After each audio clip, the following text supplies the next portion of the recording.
දැන් සතුෂ්කගේ වාදනයට මම මගේ සින්දුවක් ගායනා කරන්න යන්නේ. සතුෂ්ක ගහනවා මම කියනවා. අපි කියමු මගේ සින්දුවක් ඔයාලා හැමෝම ආදරය කරන මගේ සින්දුවක් දිමිත්‍රි හදපු සියාතු ගොයියා. ඔයා දෙන්න ඕනේ සුපිරියක්. දෙන්න. ටං ටං ටං මං අපේ ගමේ හිනක් කොටන සියාතු ගොයියා. අර්ථකනා ඒකින් විතර කියන්නේ. මගේ පහන නිවා විරහිරා ගොයියා.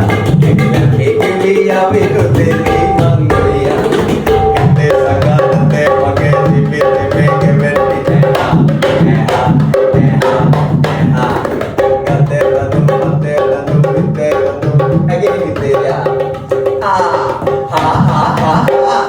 Pinja pipinya, apa kita kita pipinya, nana kita pinja, banyak banyak punya. Cara pinja pipinya, apa kita kita pipinya, nana kita pinja, banyak banyak pipinya. Malu, malu. Pada tinggi wadah tahu lah, tabla, tabla santai.